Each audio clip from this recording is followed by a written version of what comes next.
One of the things we're going to do is we're going to make sure that this little area right here flows properly. See the weather sealing?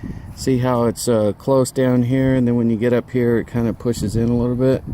So what we're going to do is we're going to try to make sure that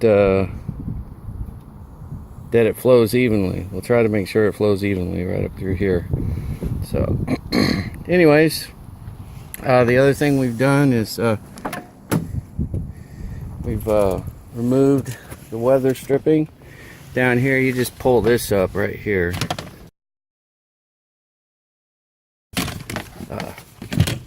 Put it back on here, or slip it in, that's right, and then push the other side down. And the weather stripping is easy. We showed you how to do that. You just basically start right here, grab it and pull it, and then just peel it around the perimeter there. Yeah. The reason we did that is because we don't want to accidentally get any welding balls on this. We'll cover the door up, and then we'll cover the whole interior with welding blankets. And then for up on top here, since we're not welding on top right now, we're really not going to worry about it too much. We might just put a piece of tin foil over it or something, because we're going to be welding right down in here, right here. So obviously some body filler is going to be in there, but we want to use as little as possible. So that's why we're, checking door fit, the weather stripping fit.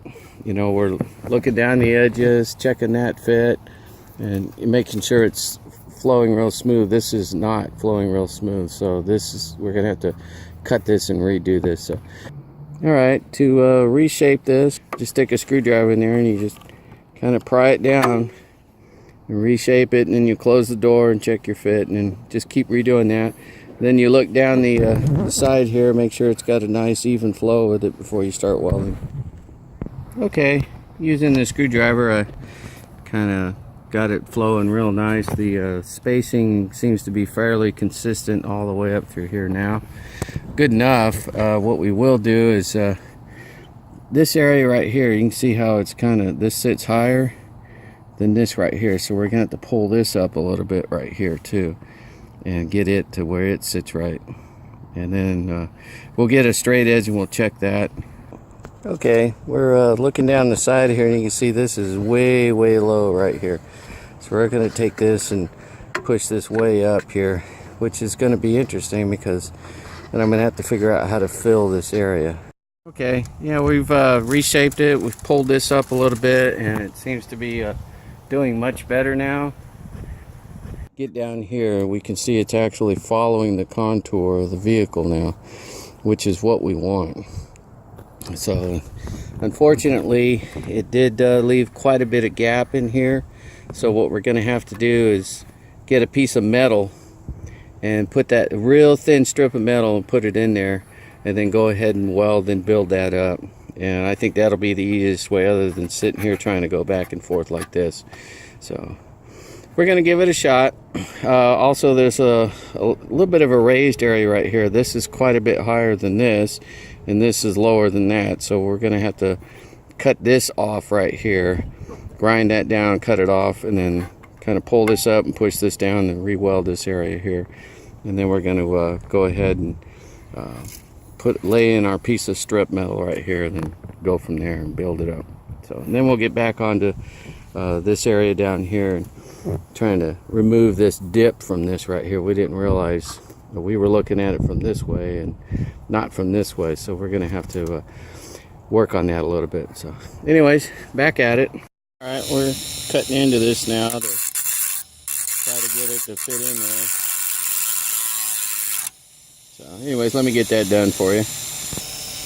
All right, seem to got it cut in there pretty good.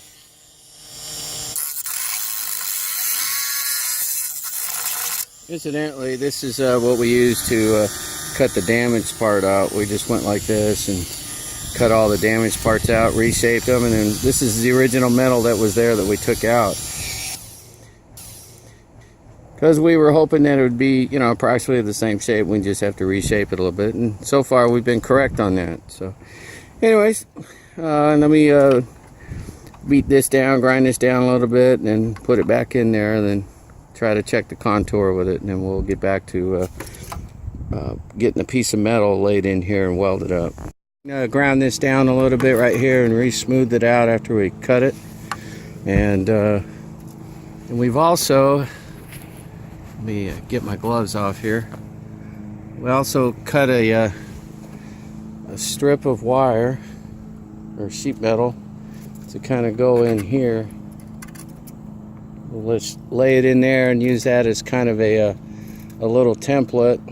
Weld it, bend it, weld it, bend it until we get this whole thing filled up, and then we can grind it down how we need it to be.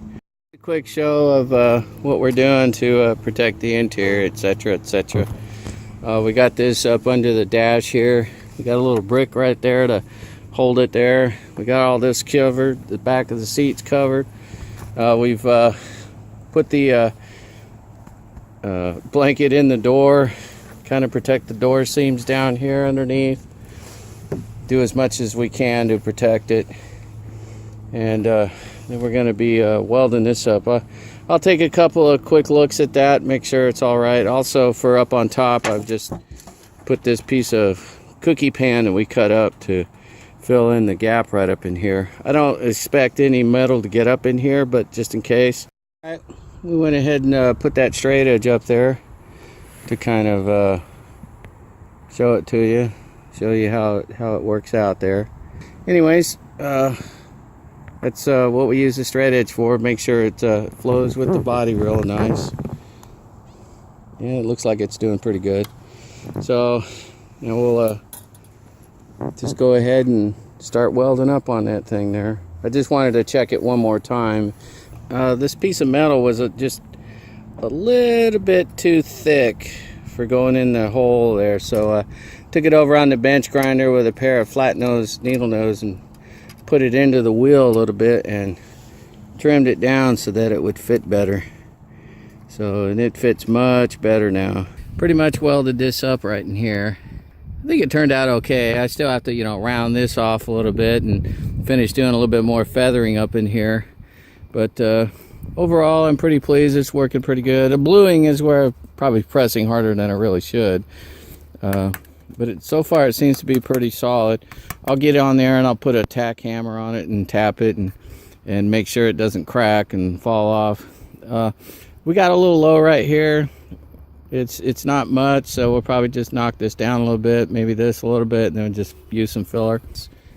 This right here is, like I said, is looking pretty good. Hey guys, this pretty much concludes this portion of the video segment on doing the A-pillar. We're going to keep doing videos on this A-pillar until we get it done.